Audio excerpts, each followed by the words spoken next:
Good morning everybody. It's Sunday the 1st of May 2022. As you can see, I'm slightly dressed differently than before.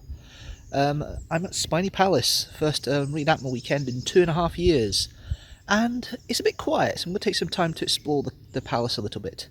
Welcome to another vlog.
The tower over there is shut because COVID's still a thing,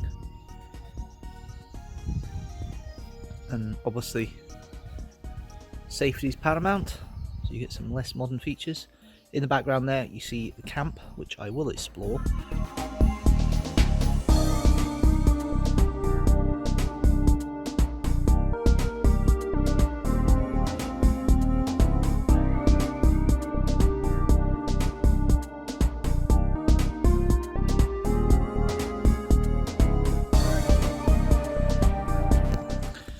So we're in the Great Hall.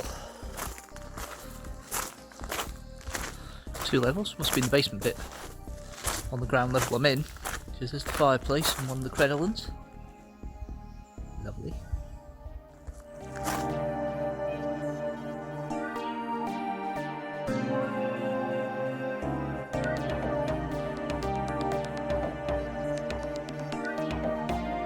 Wow. Wow.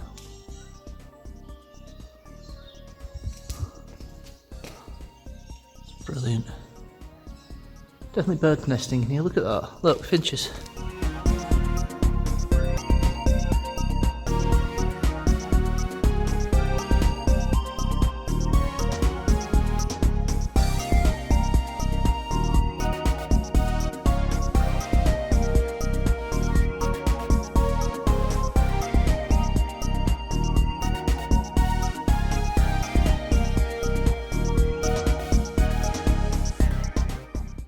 There used to be a lock around Spynie. It's on the edge of a lock which has been filled in over the years. 90th century it's finally filled in. So it was a kind of semi-defensive position as much as anything else.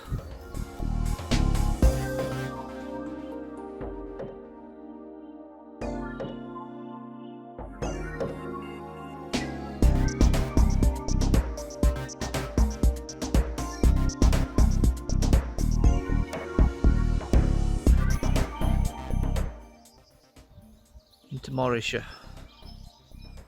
and over there is Elgin. No, that's Lossy Mount. Elgin's over the other way.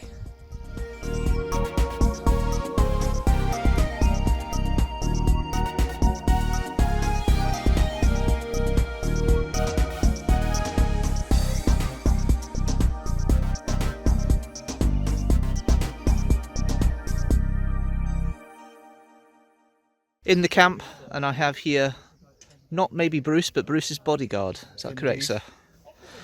My Lord Bruce is currently resting in his tent. He is indisposed with an illness, Oh dear. unfortunately, so I'm here to ensure that no one goes near him and to inform his glorious subject about his return and ensuring that the area of Buchan returns to his ever watchful and kind grace. Here, here. Indeed. So I'm here with textiles. And I've got two lovely ladies here. Bonjour.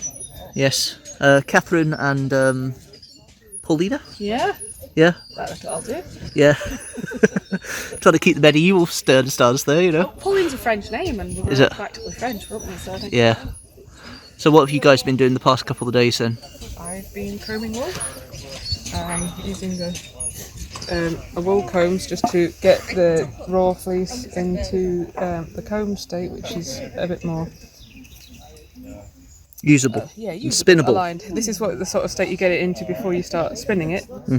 And then we'd use a drop spindle to spin it, which I don't have the right wool for my drop spindle, but there's a drop spindle here. The idea is to actually spin it, and it puts the twist in the wool. And what are you doing today, Pauline? Well, this is my first time with the guild, and the thing that I'm really interested in is dyeing.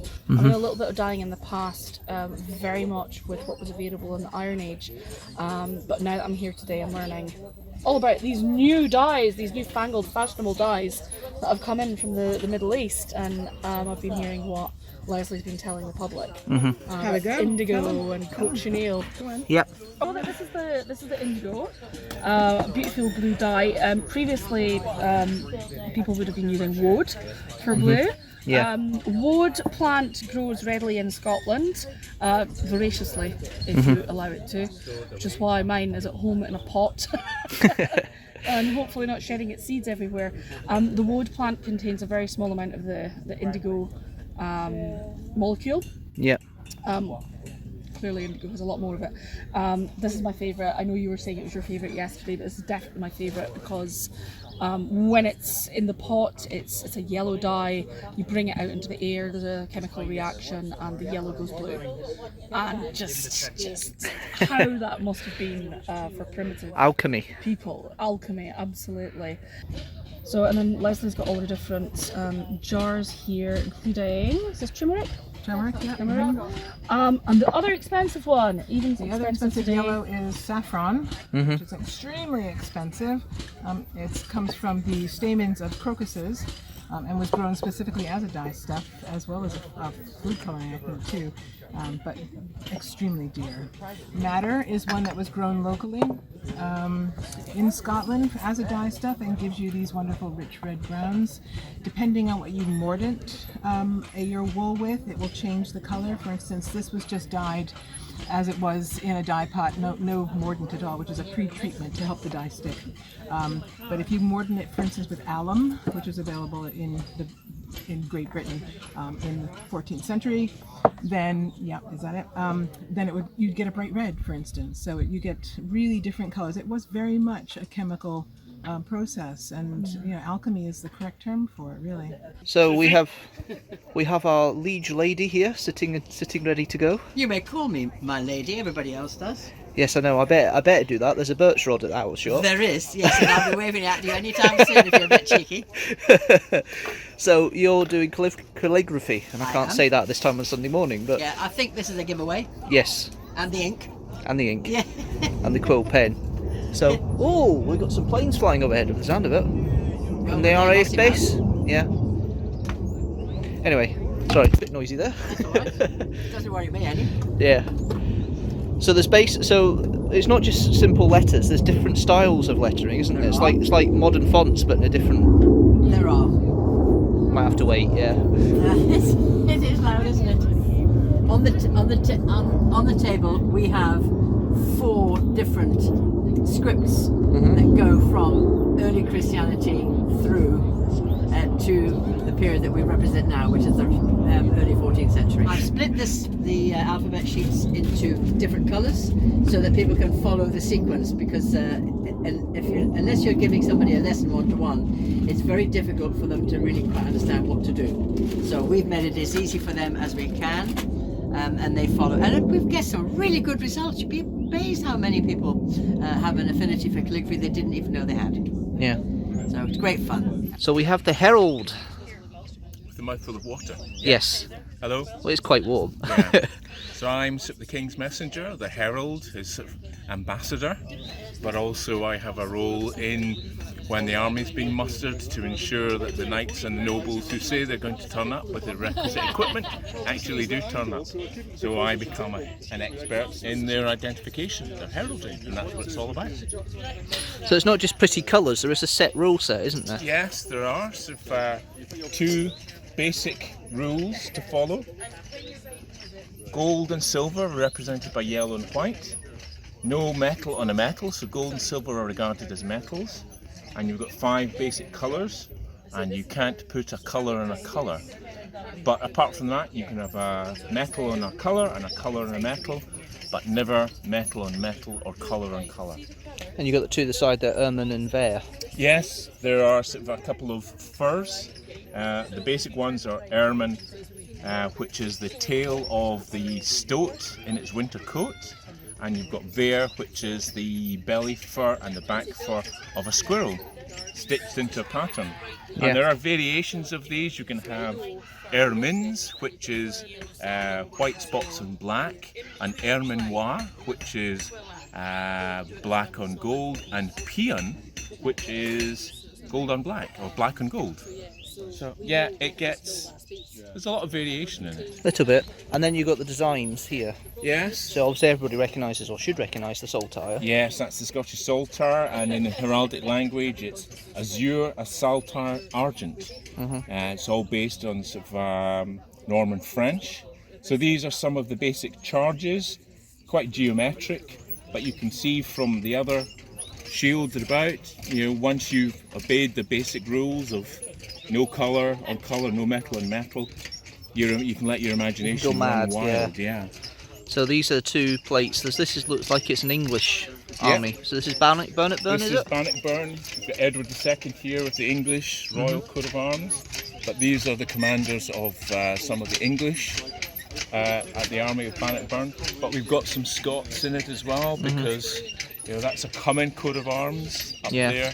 And he, of course, was one of the descendants of the claimants, the contenders for the crown, and also related to the Cummin that Robert the Bruce killed in Greyfriars at Dumfries. Yeah. So we've got some parrots, we've got martlets, which are like swallows, lions obviously, and we've got some covered cups. And this is a coat of arms of a knight who was regarded as the second best knight in Europe, Gilles d'Argenton.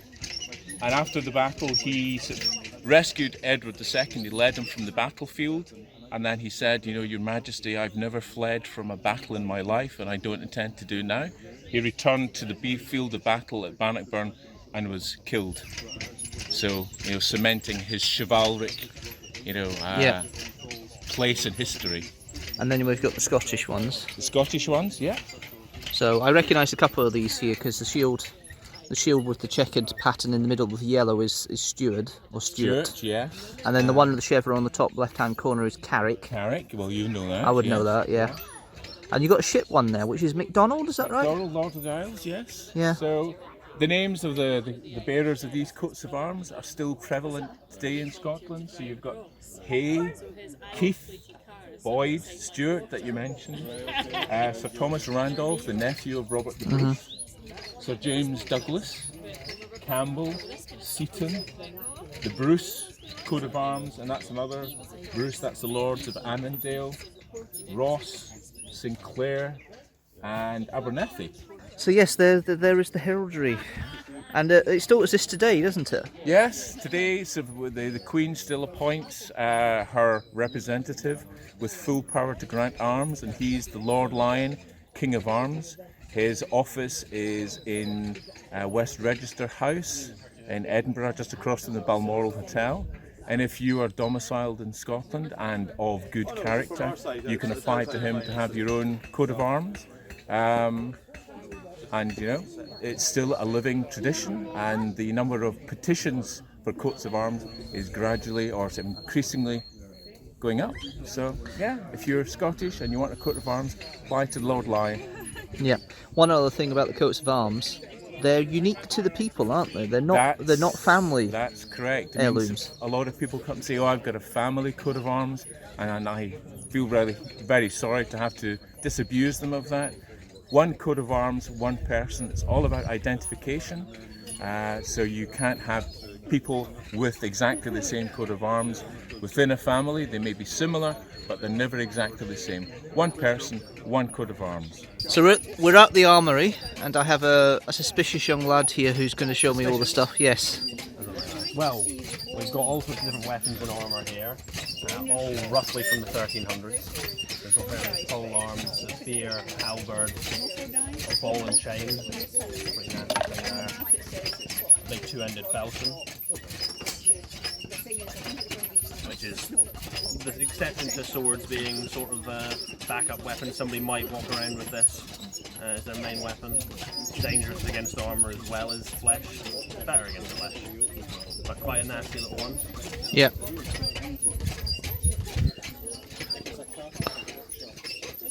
So you got a few axes, a couple of swords, and the swords have got different lengths or different handholds on them, haven't they? Yes, yeah.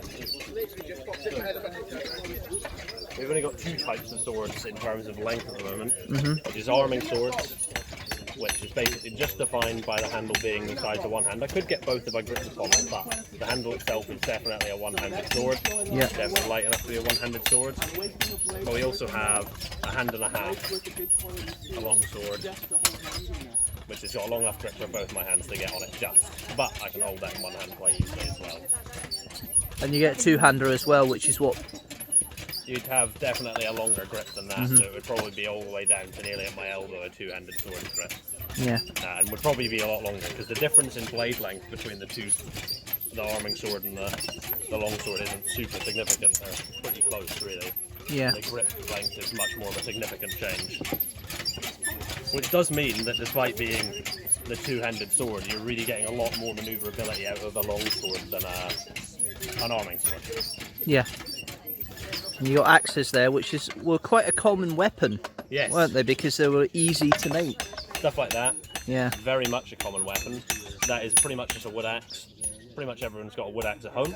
If they get called out to go to war, which people did in the 1300s, there was still very much levying of soldiers. They might, they get a spear, okay, cool. But what if I get too close to use the spear? What if the spear breaks? I want something else. I've got that kicking around the house. Perfect, take that with me.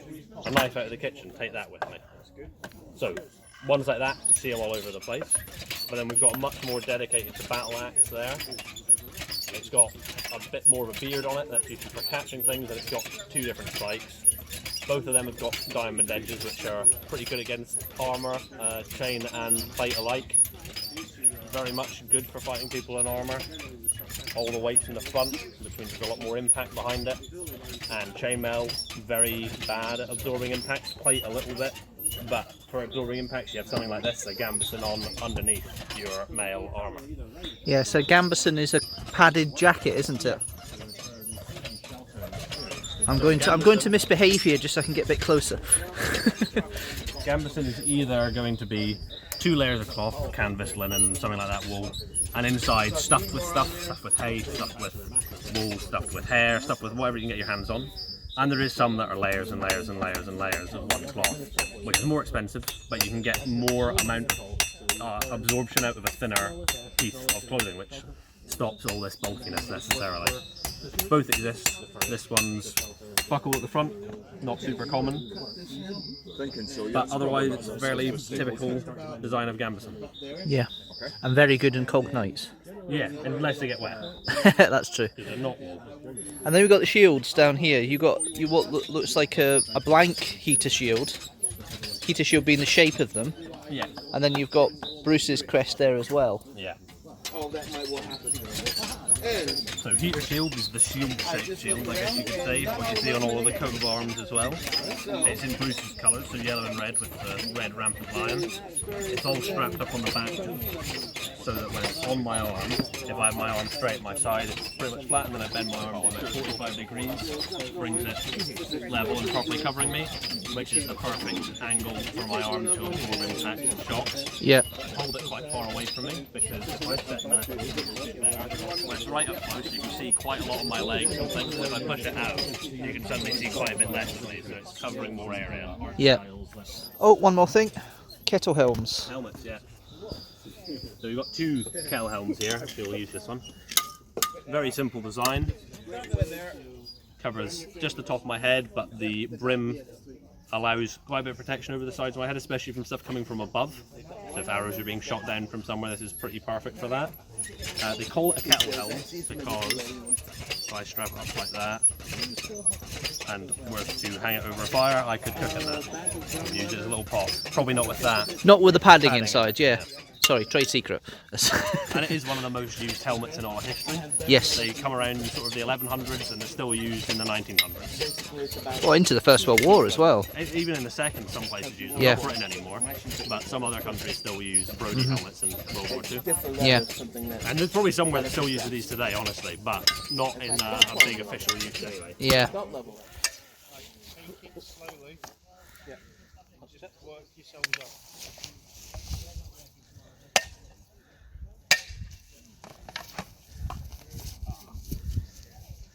You're going to do that, James. Slide the spear back when he comes in. Okay. You can see him coming in. I'll go like that. But you kept the spear at the wrong length. Slide it back. Okay.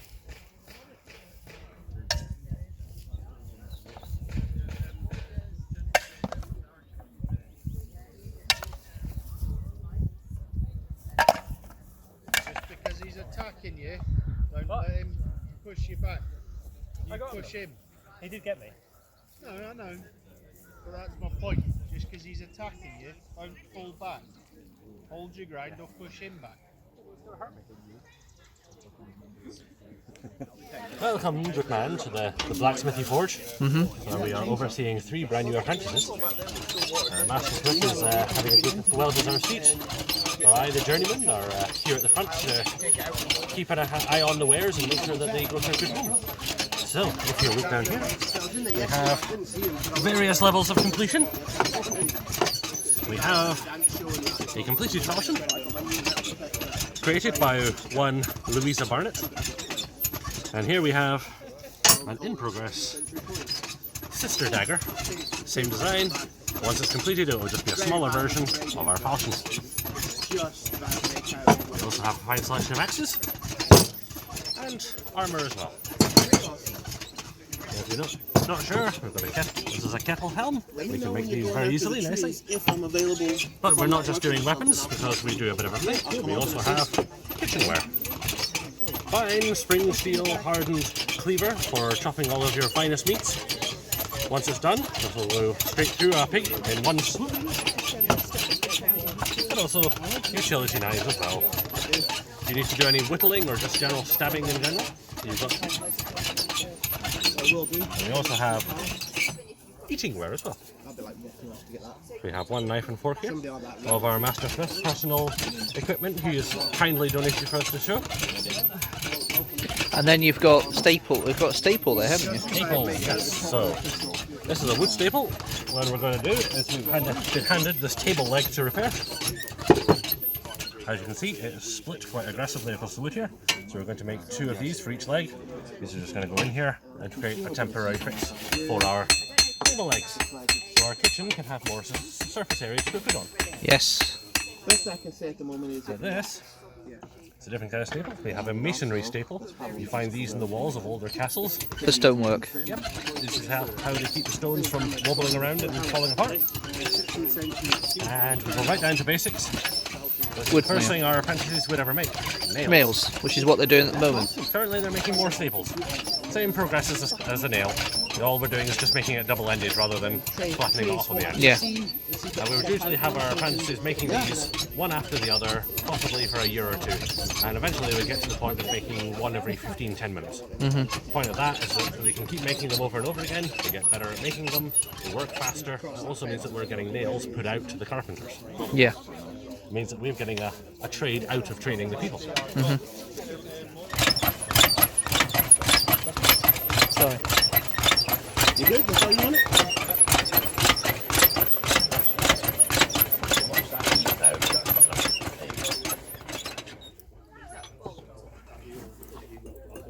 Here, do this. Do this. Bend it on the side so you get a more straight ring.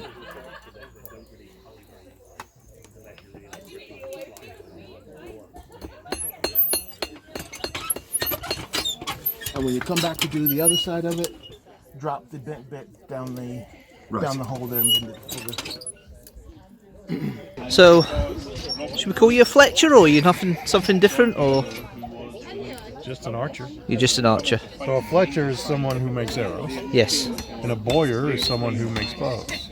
Then an archer is just an archer. Just a man who shoots them all, yeah. So there's different levels of archers, and you used to have just a very common archer, and if you were well enough or good enough, you can become an elite archer, where you became a professional. It was a profession. So instead of just doing it because you had to, you would do it because that was your job. And by the King Edward III's era, archers were making more money than the stonemasons who would make castles like these. Yeah, by King Edward III's era, longbows were the big thing, weren't they? Longbows were a big thing. In fact, everyone was obligated, every male, able-bodied man, was obligated to practice archery every Sunday after church, after Mass, and on feast days. And as long as they weren't doing anything else, that's what they would be fine. If they get caught gambling or some other sport, they pay high prices. So you've got different types of bows there now. Different levels of strength. Yes. So strength, when you mean strength, you mean poundage, as in... Yeah, so the power is in the string. Of course, is in the bow as well. The bow has to support the tension in the string. So the less tension in the string, the less power. So we've got different bows here of different strengths, as an example. They're lightweight. This is about 20 pounds of draw, so very, very light there. And you've got 37 pounds of draw, so you're moving up there. Okay, almost 40. So this is almost double of this. Okay, so almost 40, and then this is 60. So this is a lot tighter. So if you take it off here, you can hear it. You can hear how tight it is. In comparison to the others, like this 37, it's less. And also the shaft. You can tell the shaft is thinner. So you can't take too much tension on this, because if it's too tight, if it's overly tight, when you're trying to string it, you can actually snap it. So the purposes of having different levels of strength is you have to build towards it. You have to be able to control the bow. If the bow is too strong for you, you can shake and you're not going to do well. So starting out, you start out very lightweight, build towards it, build the muscles, and it becomes super easy. You move on to the next one, and so on and so forth. In the medieval periods, long bows were being drawn 3 times this amount, so 180 pounds. So from 60, most men right now wouldn't be able to draw a 60-pound bow consecutively for long periods. It just wore out very quickly. They were doing 180 pounds, like if it's, but they had to build to that. So it took a while for them decades of them starting out as a youth and getting up to the level where they can just simply do that. Those arrows can go way beyond 200 meters, nearly 200 meters, quite easily with a very powerful bow. Yeah. And the arrows is the same thing with the arrows. If you have a weak bow, doesn't matter if you have armor-piercing arrow tips, it wouldn't make any difference. So you need to use the right strength bow for the type of arrow that you're going to let loose. So if you're going to go to armor piercing, going through plate, you need to have the power of a powerful bow in order for the arrow to do what it's meant to do. Well, that's it from me here at Spynie Palace. Hope you enjoyed this video. I certainly enjoyed making it, as always. If you like this video, don't forget to like it and share it with the hashtag teamstructor, and don't forget to hit that subscribe button and the notifications bell so you know when a new video comes out. General rule, new video every Sunday at 4 PM GMT. Next week is a Doctor Who review. Hopefully I'll see you then. Till next time, guys. See you later.